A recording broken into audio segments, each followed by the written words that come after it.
All right, folks, we're back at it for another show. Coach Preston Spradlin of the Morehead State Eagles. We said we'll do this again in March. They win, and we did it. He's back here in March. How you doing, brother? Good to talk to you, man. Oh man, I'm doing great. Here we are, brother. We spoke it into existence, back in the fall, talking about our team, and I had great belief in those guys back then, and so here we are with the opportunity to extend our season and make it to the big dance. So thankful to be back on another interview with you. Yes, sir. Hey, must ask you, Preston, man. I know you had a tough skid in back in February, man, losing 3 games, something you never do no BC. But how did that kind of help your team grow and refocus and reset to get ready to make this run that you have made in the season? Yeah, it really did. Well, part of it, you look at it, that 3 game skid, 2 of those games were on the road at Little Rock and at Tennessee Martin, obviously the two teams that we shared the regular season title with. So those are two tough teams, but we also played both of those games and the 2 games leading up to it without Jordan Lathan, our second leading scorer. And so that made nine, or excuse me, we played 9 games this year, including 8 conference games without one of our starters. So that's a big factor, right? And that's a big factor for Selection Sunday that we've sent all that information in. But obviously in the moment that was tough, losing 3 in a row. We broke our home. We had the nation's longest home winning streak, and give Southern Indiana credit. They came in here on a Tuesday night. We got in off the road and beat us in that game. They played phenomenal. We didn't play very well, but um, it allowed us to really break down the barrier. We hit the road the next morning. We drove to Western Illinois because we played there Thursday, and we stopped about halfway and had a good meal with the guys. And we had about a 2 hour team meeting. Started and prompted by myself, and then finished up by the players. And so guys talked. They were very real and shared some things that we needed to address and get better with. And sometimes you've got to go through some adversity, like losing 3 games, and to break that down and then fix the things that you need to. And I'm thankful for it. It was tough in the moment, but obviously looking back on it, it was all by design and brought us to where we're at right now. No doubt. And I feel like sometimes, Preston, like you say, man, sometimes when you win a lot, it's kind of harder to coach them the hard work the right way. Sometimes bad habits seep in, but a loss, you really coach them hard and really reset, refocus. Let's get back on what we do to win the right way. We've won a lot, of course, but what times when you win, sometimes guys get complacent and things slip in that you really don't want to slip in. But when you lose a game, you really harp in on those things harder. Yeah, without question. I think that's the art of coaching, right? Is keeping your edge, coming in and just making sure that you're keeping your focus on getting better. And we've been very fortunate that over the past 4 years, we've had more opportunities to learn after a win than we have a loss. But there's value in both of them, and the real challenge in coaching and it's just human nature is to come in after a win and see the things that you did not do well, address those.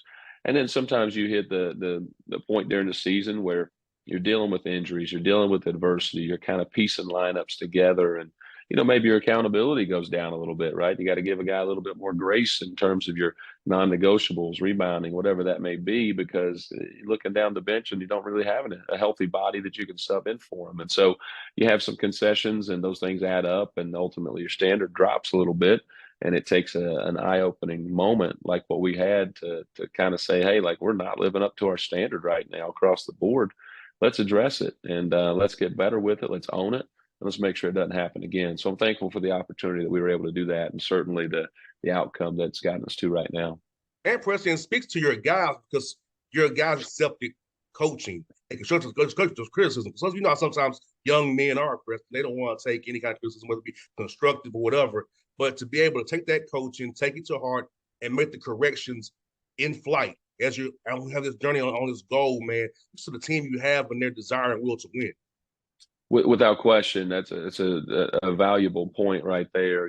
Everybody's got talent, everybody's got experience, but what's made this team so special is they've got great character, they got great humility, and then on the court, their connection, their care for each other, and their chemistry is extremely at extremely high level, and so that's what makes us a great team. But yeah, you're right. The egos get in there, and it's hard, right, for a lot of people. But thankfully for this team, their care for each other and their want to have a special season and accomplish something great like we've done outweighed any individual things that we had going on. And so I'm just so thankful that everyone, players, coaches, everybody was able to kind of push that stuff to the side and enjoy where we're at. And that's where we're at right now. You know, our motivation going into last week at the OVC tournament, knowing that we needed to win 3 games in 3 days, was you know, be focused on us right now, and let's fight for the opportunity to have one more day together. That's it. You know, can we have one more day as a team, one more team meal, one more walkthrough film session, team bus ride, whatever that is. Like let's fight for the opportunity to do that. And then when we got to Saturday night, that was kind of the pregame speech was, hey, we've done that. Now let's do it for one more day, and then we'll be awarded with a couple more weeks together and a chance to do something special. And so we're enjoying where we're at right now because of that. And Preston, how cool is it for a guy like Drew's been with you a long time, and you and him had that relationship where kind of symbiotic almost. You know him, he knows you. So how cool is it to have a guy like Drew's been there with you? He can help guys like like Riley coming in new as well, like Freeman last year as well. He's hurt this year, but for him being there with you, you can kind of splash on that culture you develop down to those guys coming in new. Without question. I mean, Drew's obviously a phenomenal player, but he's an even better person. You know, you just look at the year that he's had. He became the all-time winningest player in program history. He broke the single season assist record, the single game assist record for Morehead State and for the OVC.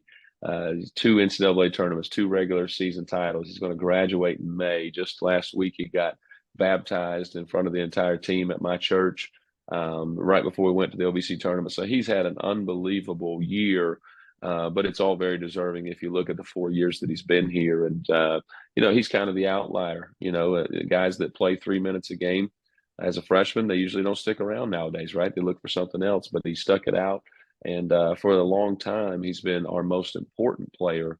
And especially as you talk about the ever-changing roster turnover with the portal and with graduation, he's been the constant piece that's been here to keep that identity, keep that culture going strong, no matter who's wearing those jerseys. And so I appreciate you recognizing him because he's certainly a huge part of it.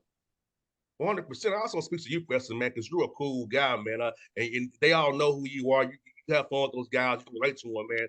I put this into being yourself around your guys so they can relate to you. You can talk to them and still coach them, but they can just talk to them like as a brother, a friend, a mentor, as well as coach. Yeah, that's everything to me. I appreciate you saying I'm a cool guy. I bet my wife would argue differently, though. She doesn't think I'm that cool, but I think in my own mind I'm cooler than I really am. But that's man, that's so important to me, right? Like you know, we say all the time we're going to do life with these guys, and we really do. We spend so much time with them.